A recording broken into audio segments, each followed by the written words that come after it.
안녕하세요. 크리스천 영상학교 운영하는 신목사입니다. 오늘은 성령과 깊고 친밀하게 사귀는 기도를 위한 꿀팁이라는 제목을 생각해 볼게요. 아시다시피 제 사역은 성령이 내주하는 기도를 훈련시키는 것입니다. 10여 년을 기도한 끝에 성령께서 찾아오셔서 3년 동안 저를 훈련시키고 충계 한적한 시골에 사역을 열어주신 지도 7년 차네요. 그동안 수백 명이 넘는 사람들이 기도 훈련을 받고 수백 번이 넘는 기적을 체험하면서 정신질환과 고질병이 치유되고 가정과 삶이 회복되고 행복하게 살아가고 있습니다. 그러나 아직도 다른 사람에게 잠복한 귀신을 쫓아내고 귀신들이 일으킨 고질병을 치유하면서 제자를 양육하는 영적 수준에 이른 사람들은 아직도 소수에 불과해요. 영상학교에 오지 않고 인터넷 방송이나 유튜브 동영상으로 혼자서 기도 훈련 하시는 분도 꽤 늘었어요. 그래서 이참에 성령과 깊고 친밀하게 교제하는 기도를 위한 그런 꿀팁을 알려드릴게요. 먼저 이루어질 것을 상상하면서 기도해야 합니다. 기도란 집중력입니다. 그러므로 선곡 같은 집중력을 오랫동안 지속하는 기도를 하는 사람들이 기도의 능력과 기도응답을 경험하게 됩니다. 그래서 방해받지 않는 시간과 장소에서 규칙적으로 기도하는 습관을 들이는 것은 아주 기본 중에 기본이에요. 그러나 이 기도를 방해하는 놈들이 집요하게 공격해오기 때문에 성령이 내주하는 기도는 기도의 집중을 방해하는 미혹의 영과 치열한 전쟁을 벌여야 합니다. 귀신들은 주로 무서운 생각이나 혹은 잡념을 넣어주거나 졸리게 하거나 혹은 다양하게 기도의 집중을 방해하는 전략을 구사합니다. 그러므로 기도를 시작하면 고도의 집중력을 유지하려고 무진 애를 써야 합니다. 성령이 내주하는 기도는 하나님을 부르는 것과 기도를 방해하는 악한 영과 싸우는 기도가 양대산맥이에요. 그래서 하나님 부를 때는 하나님께서 자신에게 오시는 것을 상상하면서 기도하는 게 아주 기도의 집중을 유지하는데 아주 탁월합니다. 잡념을 넣어주거나 졸리게 하여 기도를 방해하는 악한 영과 싸울 때는 예수의 이름과 예수 피를 외치면서 축출 기도를 해야 하겠죠. 이때도 예수님이 십자가에 들어가신 장면을 머릿속에 떠올리고 피가 뚝뚝 떨어지는 상상을 하며 축출 기도를 하면 집중력을 유지하는 데 아주 좋습니다.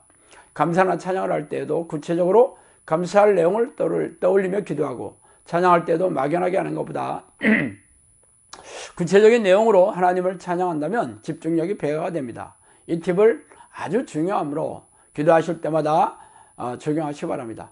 두 번째로는 방해받지 않는 장소에서 집중적으로 기도하는 시간을 늘려야 합니다.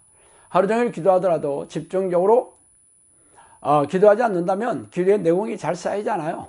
영상학교에서는 아침과 밤에 방해받지 않는 장소에서 집중적으로 기도하는 습관을 들이는 것을 철칙으로 가르치고 있습니다.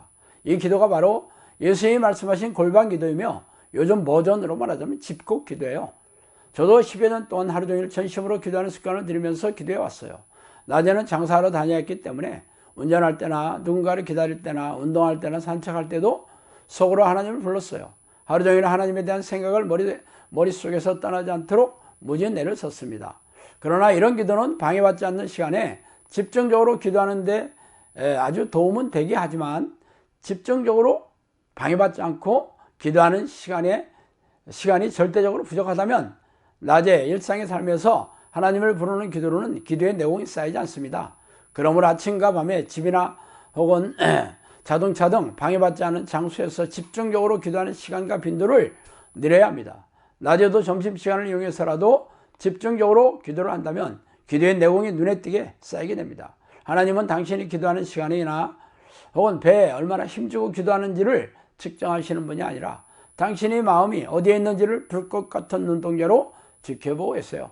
그러므로 당신이 단기간 기도의 내용이 쌓이기를 원한다면 집중적으로 기도하는 일에 삶의 최우선 순위를 두고 최대한 많은 시간을 집중적으로 기도하는 일에 바쳐야 합니다. 세 번째로 일상의 삶에서도 하나님을 부르는 소리를 입에서 떼지 말아야 한다는 것이죠. 직장인이거나 자영업에 종사하거나 전업주부라도 집안일을 하느라고 분주하게 움직여야 하겠죠. 그래서 일을 하고 있을 때 집중적으로 기도할 수는 없어요. 그렇다고 기도를 아주 놓아버리면 기도 자리에 앉았어도 소위 기도줄이 잡히지 않습니다. 즉 집중하는데 애를 먹게 되고 오랜 시간이 걸리게 됩니다. 이는 오랫동안 하나님의 생각이 머리에서 사라졌기 때문이에요. 그러므로 집중적으로 기도하는 시간을 내지 못하더라도 일상생활을 하면서도 틈이 나면 속으로 하나님을 부르면 그런 기도의 습관을 들여 하나님에 대한 생각이 아주 머릿속에서 사라지지 않도록 해야 합니다. 말하자면 아침과 밤에 방해받지 않는 장소에서 집중적으로 기도하는 시간을 오래 갖는 것과 더불어서 낮에도 틈만 나면 입으로 하나님을 부르는 기도의 습관을 들여야 한다는 것이죠. 말하자면 천국 같은 집중도가 물이 끓는 온도인 100도라면 낮에는 7, 80도를 유지해야 기도 시간에 금방 끓는 온도에 빨리 도달하게 된다는 것입니다. 그러나 낮에 거의 하나님 생각을 잊어버리고 살다가 집에 돌아와서 기도를 하려면 기도의 집중이 힘들어지고 오래 걸릴 수밖에 없게 되겠죠. 성령께서는 하루 종일 우리와 함께 하고 싶다고 말씀하셨습니다. 그러나 대부분의 크리스천들은 기도하는 게 종교적인 의미이거나 하나님의 도움으로 욕망을 채우고 소원을 이루고 싶어하는 수단으로 생각하기 때문에 아무리 기도해도 기도의 내공이 쌓이지 못하고 기도의 응답도 경험하지 못하는 이유입니다. 자, 네 번째는 머리에 쓰레기를 쌓아두지 말라는 것입니다. 당신의 뇌가 오직 하나님에 대한 생각으로 가득 차 있다면 기도를 시작하자마자 금세 몰입되는 기도를 할 수 있습니다. 그러나 영화, 소설, 친구와의 잡담, 취미, TV, 직장, 자녀, 배우자, 돈, 쇼핑, 혹은 코로나 바이러스 등으로 하나님과 상관없는 생각으로 가득 차 있다면 기도의 집중이 잘 되지 않는 건 당연하겠죠. 게다가 걱정, 염려, 불안, 분노, 짜증, 두려움, 낙담, 슬픔 등의 부정적인 생각이 가득 차 있다면 기도 자리에 앉는 것조차 쉽지 않을 것입니다. 그러므로 하나님에 대한 생각이 아니라면 날마다 쓸데없는 생각들을 정리하고 버릴 것은 과감하게 버려야 합니다. 그러나 육체를 지닌 사람들은 육체와 마음이 원하는 생각을 쫓게 되어 있죠. 악한 영은 언제나 하나님의 일이 아니라 사람의 일을 쫓도록 머리를 타고 앉아서 생각을 넣어줘 속이고 있습니다. 그러므로 기도를 방해하는 어떤 생각이라도 즉시 축출 기도로 쫓아내고 머리를 비우는 습관이 기도의 달인이 되었는데 절대적인 조건입니다. 자, 오늘은 여기까지 하겠습니다. 감사합니다.